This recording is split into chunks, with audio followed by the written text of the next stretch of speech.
नमस्कार विद्यार्थियों, देख रहे हैं जागो फिर एक बार कविता के कुछ ऑब्जेक्टिव वस्तुनिष्ठ प्रश्न जो आपकी होने वाली एग्ज़ाम के लिए अति महत्वपूर्ण हैं।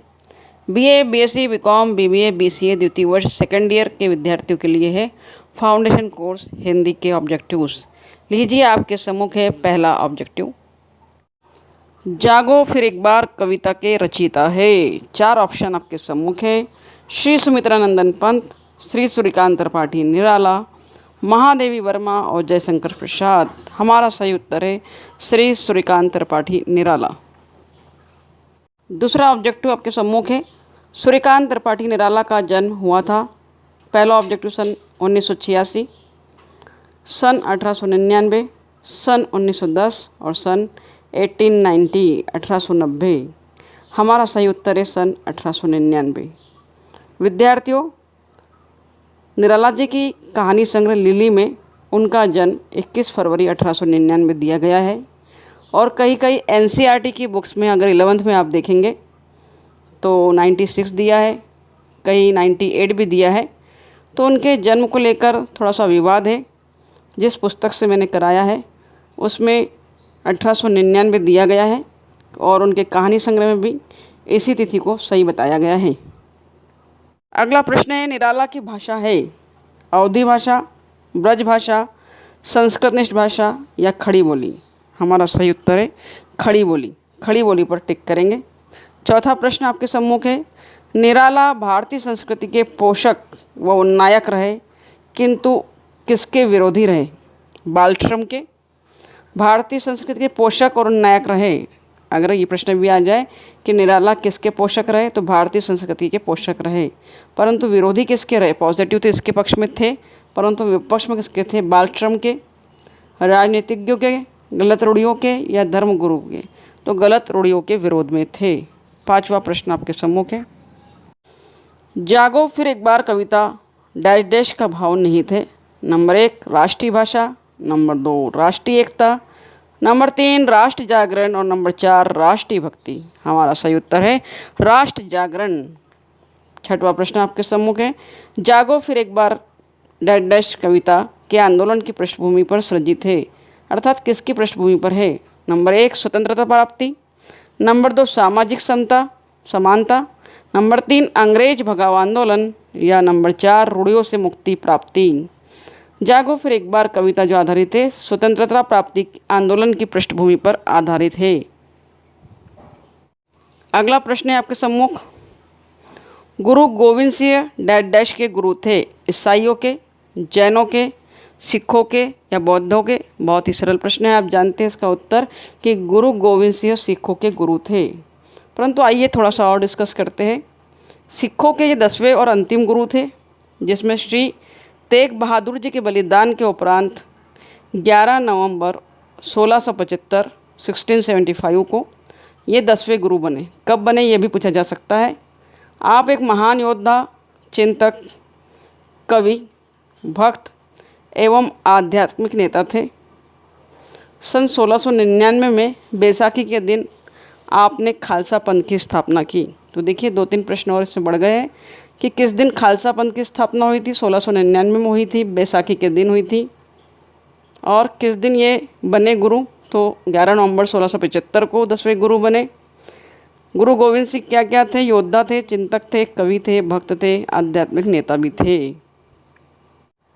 अगला प्रश्न है, तुरंग, भाल, नल, निर्निमेष आदि शब्द का प्रयोग शब्द किस प्रकार के घोतक है? तद्भव है, तत्सम है, देशज है, विदेशी है?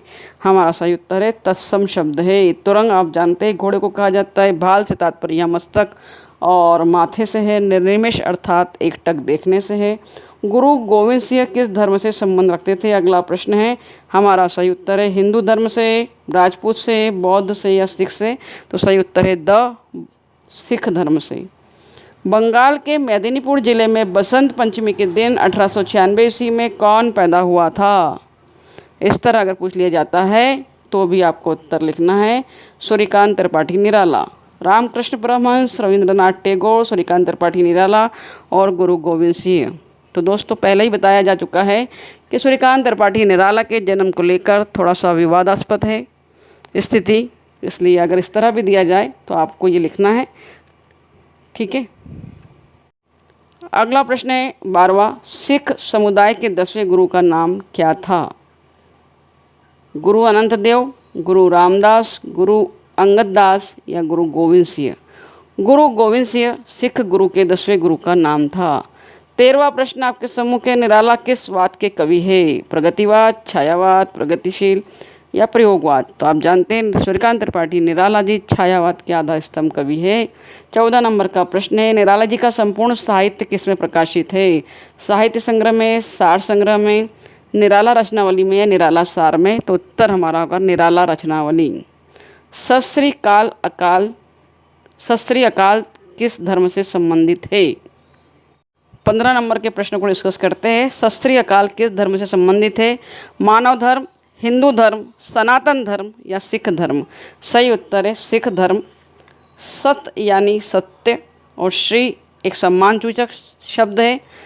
सूचक शब्द है और अकाल का अर्थ है समय से रहित यानी ईश्वर। इसलिए इस वाक्यांश का अनुवाद मोटे तौर पर इस प्रकार भी किया जा सकता है कि ईश्वर ही अंतिम सत्य है। पंजाबी भाषा में प्रयुक्त किया जाता है इसे सत श्री अकाल अभिवादन के लिए, जिसका तात्पर्य अगर हम हिंदू संस्कृति के अनुसार समझने का प्रयास करें तो सत्य में जयते, यह सत्य ही सब कुछ है, यही कहना चाहते हैं। 16 नंबर का ऑब्जेक्टिव आपके सम्मुख है, मृत्युंजय व ओंकेश के समान में मृत्युंजय किसे कहा गया है? भगवान शिव को, भगवान श्री कृष्ण को, भगवान विष्णु को या रावण को? उत्तर भगवान शिव को मृत्युंजय व्योमकेश कहा गया है। 17 नंबर का ऑब्जेक्टिव देखिए, तुम हो महान, तुम सदा हो महान, यह भारतीयों में किसका महामंत्र है? गुरु गोविंद सिंह, ऋषियों, स्वामी दयानंद और विवेकानंद? सही उत्तर ऋषियों। 1.25 लाख पर एक को चढ़ाऊंगा की घोषणा थी गुरु गोविंद सिंह ने, सिंधु नद तीरवासी, सत श्री अकाल और ऋषियों ने। ये जो घोषणा की थी आप जानते हैं कविता के माध्यम से गुरु गोविंद सिंह ने कहा था कि 1.25 लाख दुश्मनों पर अपना एक एक सैनिक चढ़ाऊंगा। 3 ताप कौन कौन से है? त्रय ताप जो कहा गया है उसे, समुद्री, आकाशीय और स्थलीय, देही, देविक और भौतिक, लौकिक, अलौकिक और आध्यात्मिक, इनमें से कोई नहीं। तो सही उत्तर है देहिक, जैविक और भौतिक। ये 3 ताप है, 3 दुख है, 3 त्रय है। 20वां प्रश्न, सत, चित और आनंद के लिए एक शब्द है, परमानंद, सच्चिदानंद, ध्यानानंद या घनानंद? तो सत, चित और आनंद के लिए है सच्चिदानंद, जो सत्य भी है, चित्त भी है और आनंद के लिए भी है सच्चिदानंद। जागो फिर एक बार कविता में किस नदी के किनारे रहने वालों को वीर बताया गया है? 21 नंबर का प्रश्न, नील नदी के तट पर, सिंधु नदी के तट पर, गंगा नदी के तट पर या यमुना नदी के तट पर? सही उत्तर है सिंधु नदी के तट पर। 22 नंबर का प्रश्न, गुरु गोविंद सिंह ने किस पंथ का निर्माण किया था? खालसा पंथ का, अकाल पंथ का, नानक पंथ का या कबीर पंथ का? सही उत्तर है खालसा पंथ का। 23 नंबर का प्रश्न, अतीत की गौरवमयी गाथा का चित्रण में किसका आह्वान किया गया है? भारतीय युवाओं को प्रेरणा देने के लिए, अंग्रेजों के लिए, अन्य चाटुकारों के लिए और किसी के लिए नहीं? उत्तर अंग्रेजों से निराश भारतीय युवाओं को प्रेरणा देने के लिए अतीत की गौरवमयी गाथा का चित्रण किया गया है। देखते हैं प्रश्न क्रमांक 24। प्रश्न क्रमांक 24, भारतीयों को किसका रूप माना गया है? शिव का, ब्रह्मा का, इंद्र का या विष्णु का? तो कविता के माध्यम से सारांश में समझाया गया है, अहम ब्रह्मास्मि, मैं ब्रह्मा हूँ। भारतीयों को ब्रह्मा का स्वरूप माना गया है। 25 नंबर का प्रश्न है, गुरु गोविंद सिंह के मस्तक से आग कब उगलना प्रारंभ हो जाती थी?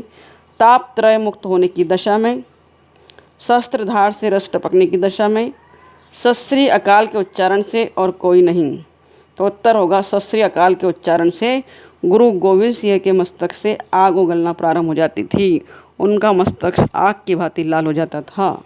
26 नंबर का प्रश्न है, गुरु गोविंद सिंह की खालसा पंथ के सैनिक साल में कितने महीने युद्ध भूमि में खून से होली खेलते थे?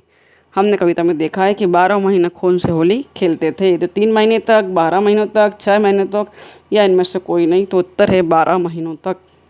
और 27 नंबर का प्रश्न है, 3 प्रकार मानसिक, शारीरिक व आत्मिक के दुखों का कविता में जिक्र है, जिसे किस शब्द से व्यक्त किया गया है? तो इसे तापत्रय से व्यक्त किया गया है। 3 प्रकार के दुख, मानसिक, शारीरिक और आत्मिक, जिसे तापत्रय कहा गया है। जागो फिर एक बार कविता सूर्यकांत त्रिपाठी निराला जी की उद्बोधन परक और आह्वान परक कविता है, जो 2 खंडों में विभाजित है। तो देखिए 27 के बाद ये 2 प्रश्न बन रहे हैं कि आह्वान परक और उद्बोधन परक कविता है, कैसी कविता है, कितने खंडों में विभाजित है? 2 खंडों में विभाजित है। 27 और 28 नंबर का प्रश्न देखा, 29 और 30 नंबर का प्रश्न देखने जा रहे हैं। जागो फिर एक बार कविता खंड 1 मतवाला साप्ताहिक पत्र में प्रकाशित है। पूछा जा सकता है जागो फिर एक बार खंड 1 कविता किस में प्रकाशित है? तो मतवाला में प्रकाशित है। मतवाला एक साप्ताहिक पत्र है, प्रकाशित जो होता है 9 जनवरी 1926 को कलकत्ता से प्रकाशित होता है। तो विद्यार्थियों, जो महत्वपूर्ण प्रश्नों को देखा है जागो फिर एक बार कविता के ऑब्जेक्टिव प्रश्नों को, जल्दी ही अगले वीडियो में हम सूर्यकांत त्रिपाठी निराला जी के जीवन परिचय, उनकी महत्वपूर्ण कृतियों, पुरस्कारों, उपन्यासों पर बात करेंगे, जो कि आपकी आने वाली परीक्षा के लिए महत्वपूर्ण हैं। तो वीडियो अगर आपके लिए यूज़फुल है तो इसे अपने दोस्तों से ज़रूर शेयर कीजिए। Thank you very much for watching my video.